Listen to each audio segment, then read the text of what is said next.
Guys আমি সবসময় ওই গ্রাইন্ডার মেশিন নষ্ট হইলে আপনি আমার কাছে লিয়া লাগতো না বা কোনো মেকানিক্সের কাছে লিয়া যাওয়া লাগতো না। আজ যখন বাস্তব প্রুফ দেখাই ও দেখতে আমার কাছে একটা গ্রাইন্ডার মেশিন লিয়া আইসন বাঁকা দূরের থেকে। কিন্তু এটা যদি আমি কারেন্টও লাগাই দেখো এটা কারেন্টও লাগাইলাম সুইচ দিলাম কিন্তু কোনো ধরনের চালু নাই কিছু নাই। আর তলে দিয়ে তার একটা ফিউজ বটম আছে এটাও যদি দাবাই দেখতে এইটাও ঠিক আছে কিন্তু মোটরটা গ্রাইন্ডার মেশিনটা চলেন না।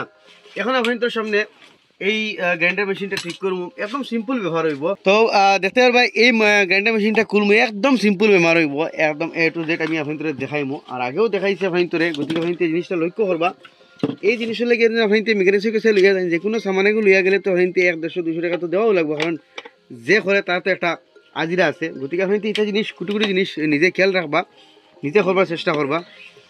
এই দেখতে হলে নাট হাবলিং করলে নাট খুলতে খুলতে কিন্তু আমি হেরান। তো গ্রাইন্ডার মেশিনও আমি কইছি না আপনি তোরে কিচ্ছু নাই সার্কিট টার্কিট এই সেই কিচ্ছু নাই। সারা ফার্স্টে আপনি তো গ্রাইন্ডার মেশিনের এই কেবলটা চেক করতে লাগে এর বাদে তার এই ফিউজটা চেক করতে লাগে। তো এখন আমি সারা ফার্স্টে আমি এটা কারেন্ট দিমু যে দেখুন কারেন্ট কতক্ষণ আয় না আয়। তো যত ভিতরে সুইচ দেওয়া সুইচগুলো আমি মনে রাখি।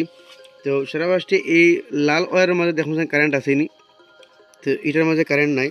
আর এতে এবার থেকে আরেকটা খালা ওয়ার গেছে খালা ওয়ারে দেখুন কারেন্ট আসেনি মানে কারেন্ট একসাথে দেখাইতো না তাইলে ঠিক আছে। আমি ওর ভিতরে কইছিলাম যে গ্রাইন্ডার মেশিনের মাঝে কিচ্ছু নাই। তো এটার মাঝে আমি বেমারটা ফাইলিছি এই দেখো তার লাইন একসাথে ছুটি গেছে। এটা যদি এটার মাঝে টাচ করে দেখো গ্রাইন্ডার মেশিন আমরা চলে যাইব। এই ওয়ারটা এর মাঝে লাগাইমু গ্রাইন্ডার মেশিন আপনাদের চলে যাইব।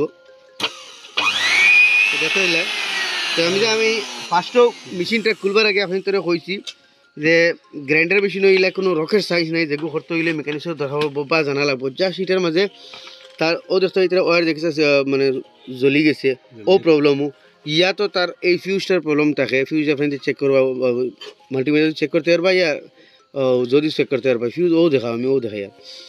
আর এর বাদে সারা ফার্স্টে ওয়ারটা চেক করা এর বাদে আপনি কানেকশন দেখবা যে কোনো জায়গায় হয়তো ফিউজ হয়েছে না ওয়ার জ্বলছে। এখন এটারে আমি বস লাগাই দিমু। তো আমি বস এই ওয়ার গেছটা ওখানে মাঝে সোল্ডিং করে লাগাই দিমু তোরা ওয়ারের বালা বাজু বাখরছি। আর এই প্রবলেমটা সলভ এটার মাঝে তোরা স্ক্র্যাচ করবো ওদের নিচে জঙ্গার খাইয়া কার্বন ইয়া মানে এটার মাঝে সোল্ডিংটা ছুটি গেছে।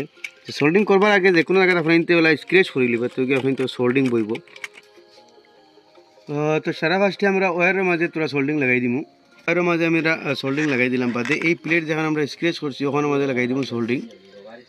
তো পলা স্ক্র্যাচ করা লাগবো তো আপনি তো সোল্ডিং বইব এর বাদে ওয়ারসা অন লাগাই দিলাম ও খামু। তো দেখতে পারলে ওই গেছে। তো আপনার গ্রাইন্ডার মেশিনটা বর্তমানে লাগাই দিমু আর শুনে আবার চালু দিয়ে দেখাই যে এটার প্রবলেম সলভ হয়ে গেছে। দেখতে পারলে গ্রাইন্ডার মেশিনটার প্রবলেম সলভ হয়ে গেছে। এখন আমরা নাট বল্টু লাগাই দিই। তো গাইজ ফাইনালি লাগাই দিলাম দেখতে পারলা। তো মামুলি একটা প্রবলেম আসলো খালি ওয়ার একটা ছুটিছে। এখন তো আমি 100-150 ইয়া 200 লইতে পারি। গতিকে হামেশা কই আগে নিজে চেষ্টা করবার খাস যদি গ্রাইন্ডার মেশিন হলে কিচ্ছু নাই কিন্তু আমি খুলবার আগে ভিতরে কই দিছি সিম্পল ব্যবহার হইব। তো আশা করি ভিডিও কিন্তু ভালো লাগে শেয়ার করবা এরকম ইনফরমেটিভ ভিডিও দেখলে আমার পেজে ফলো করবা ইউটিউব দেখলে সাবস্ক্রাইব করবা।